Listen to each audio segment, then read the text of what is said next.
Alright, well, these are some of, this is a U seal right there, and this is the wiper seal that goes to the outside. U seal goes on the inside, and I also have the wear bands. Right. Alright, in order to rebuild these, you have to take the cap off here, the gland right here, and there's a bleeder screw on the other side of it, and you could loosen that. Will give you some air for it to move, be able to move the ram back and forth. You can see it still has some friction left. The cap has two holes right here. It's for a tool. It's the pin. It's like the motorcycle style, removing your adjustment on the spring, preload. But you could take, like I'm doing right now, and just take a punch and just go around, and it'll loosen right up. I gotta get a pan because this thing's gonna leak all over the place. As you take this apart, you don't want the rod to slam up against the threads in there. You don't want to damage the rod.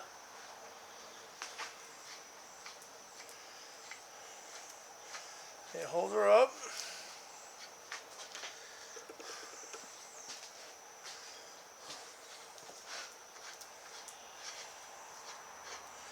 So you get it all the way out.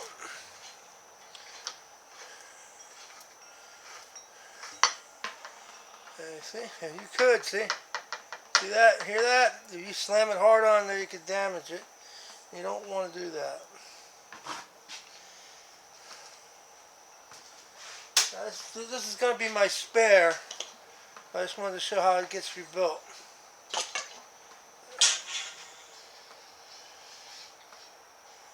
And there she goes. Nice and clean too. I hate losing fluid. Well, my O-rings looks good, but the seal itself looks a little, that's why it's leaking. It's a little shrunk. It's almost level with the actual pistons. That's why it's leaking. Well, I'm going to put a new one on there anyway. And Hercules is a good deal. They make good quality products. I just rebuilt the other one. I'll show you how it worked out. Now this seal on here is tough to get on. So if you're going to do it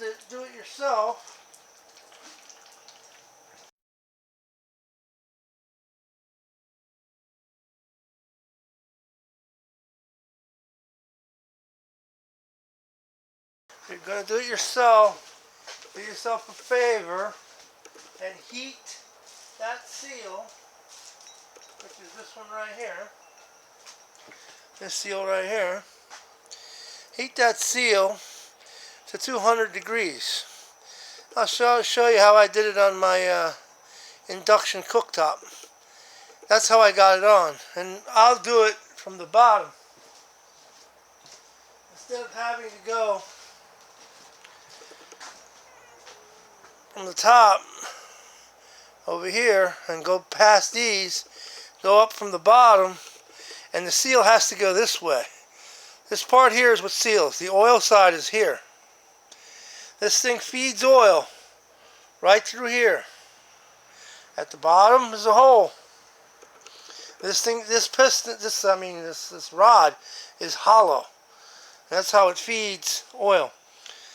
And the hydraulic oil goes up through here, and there's actual valving in here that makes it so if a catastrophic thing happens, like a hose blows or anything, and the thing were to drop, it won't drop fast. It'll drop slow, giving you a little bit of time to get out of the way if there's a car on the lift.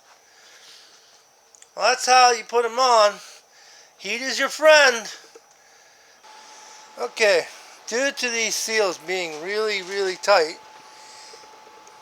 okay, this is the U seal, putting them on an induction heater. This is a weight plate, iron. Set it there until they get hot. It expands it, and then you can get it over the cylinder or over the piston and install them pretty easily. And these are not harmed. These are okay to be installed up to 200 degrees. And that's what this is set at. So there's another use for an induction heater. As you can see, heating up the seal at 200 degrees on the cooker there that I got back there has done the job really well. Using the oil, put it back in, take it, just put a little bit of pressure, twist, and it should just slide in. It's going to be a lot tighter because, after all, this is a new seal.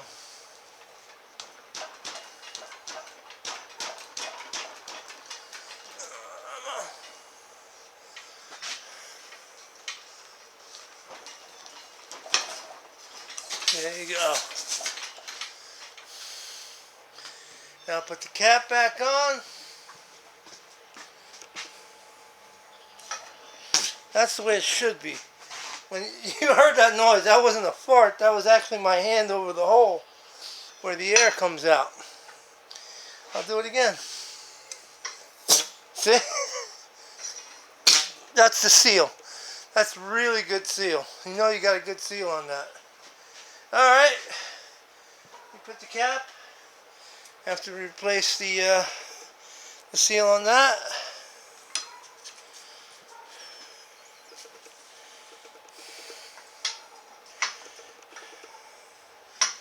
I like to wipe everything off a couple of times. Cleanliness has to be absolute when dealing with these cylinders.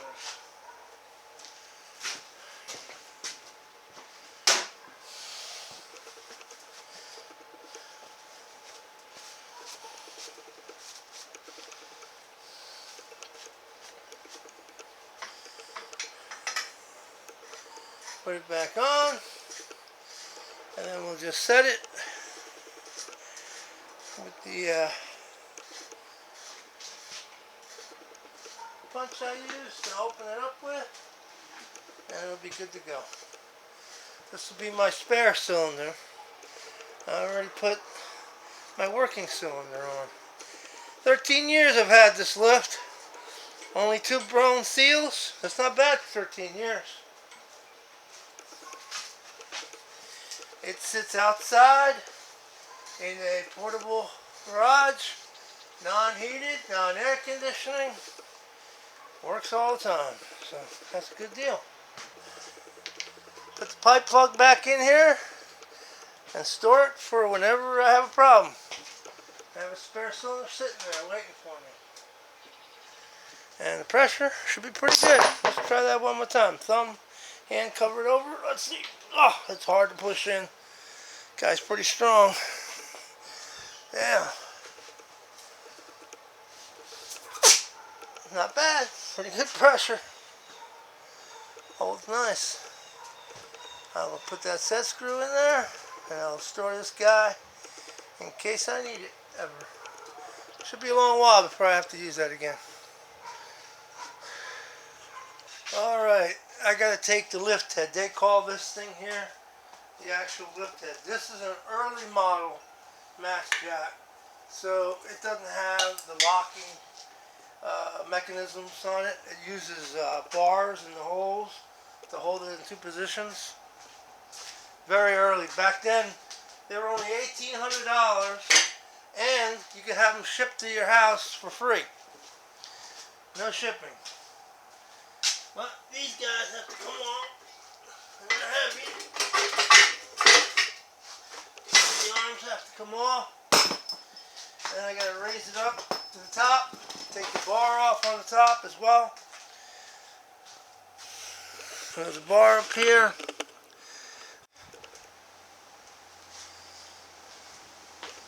There's a bar up here with the 2 bolts that hold it together. I have to raise this to about that high, as high as it'll go. Then I'll take my cherry picker and carry it the rest of the way up so I can remove the cylinder. First I gotta disconnect the hose. I just did one. I only got 1 column hooked up in order to do this job. It still lifts, just leaks. I can't stand it leaking.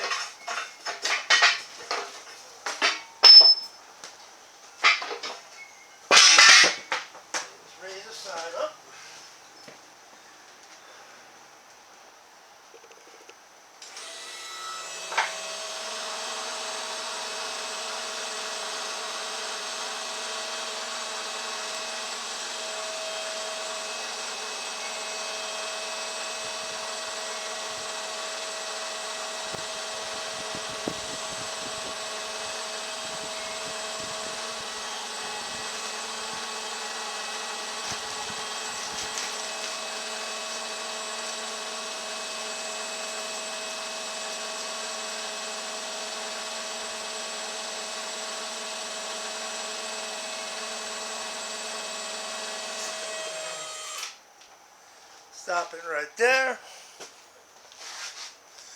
And we'll put a strap on it to hold it in place while I drop it down again.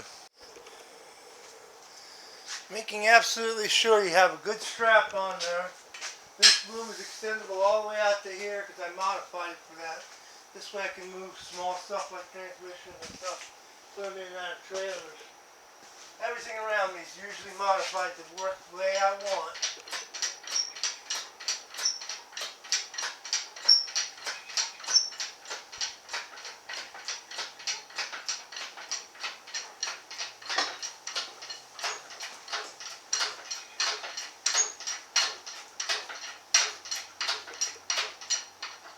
The blocks are going to come out the top, not a big deal.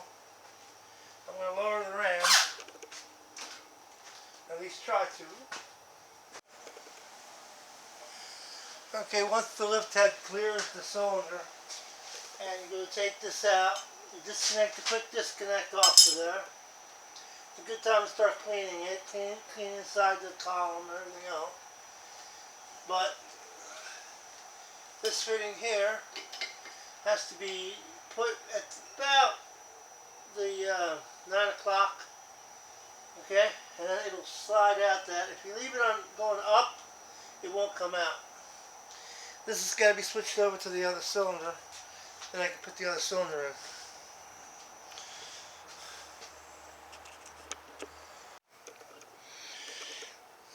in. Here's the new cylinder, ready to go in. And as you can see, I positioned the fitting down there at 9 o'clock, pointing this way towards me. When I get it in there, I'll give it the last quarter turn, and it'll tighten it. Put the air hole, there's a little tiny air hole around here, about the size of a pencil. That lets air go back and forth as the cylinder goes up and down. If it starts leaking, you'll know it's going to come out that hole. That's why you want that hole facing towards you as I'm putting it in here. This way later on, if it does leak, you know, and it's coming out of there, are you coming out of the seal, or is it coming out of the other? But shouldn't do that, but we'll see what happens.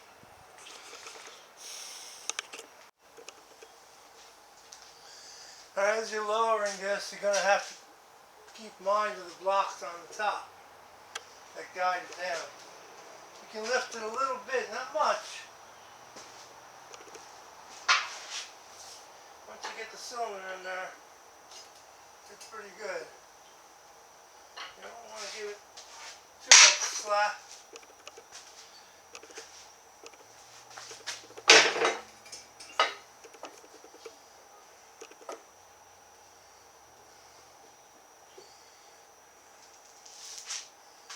Okay.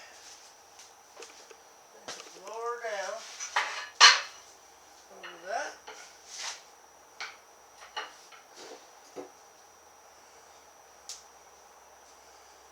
Need a little adjustment. Always keep a little tension on it just in case.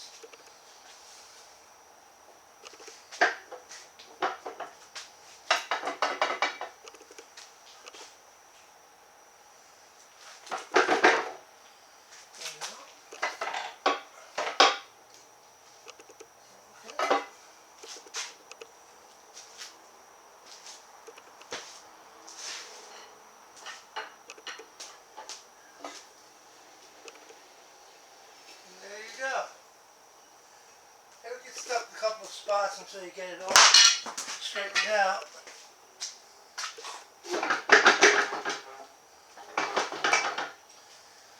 But it'll go. Then we can test it out, see how well I do a job of sealing this thing and rebuilding it.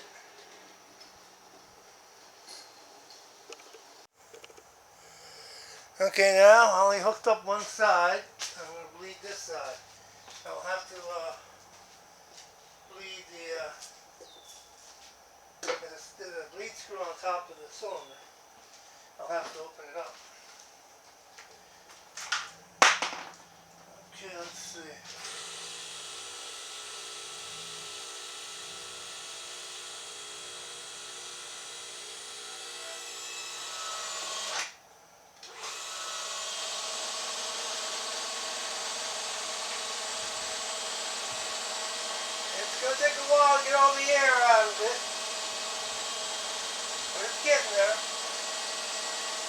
care about is I don't want to see no leaks. So far, so good. So what? Nothing wrong with Meg's death.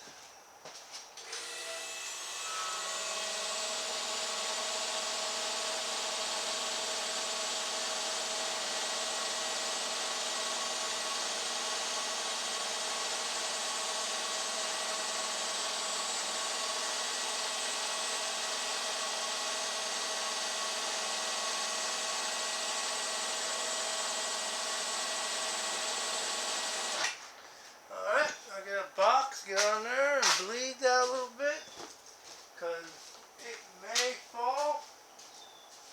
It may just give it a little tug down. Find I gotta get up there. Open this key.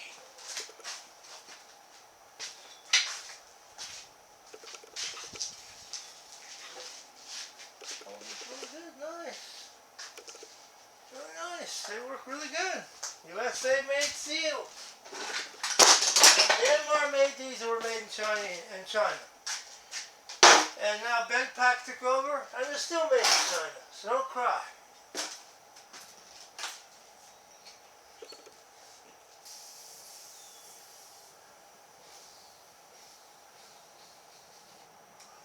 It's gonna fall a little bit. Now let's try that again. One more bleed. The thing is, when these things are not loaded, they go down slow as hell. They do not go down fast. It takes a while to get these done. So I'm not putting you let you watch it go up and down, up and down, up and down. But that's the procedure that's going to happen to get it to be bled. Both sides.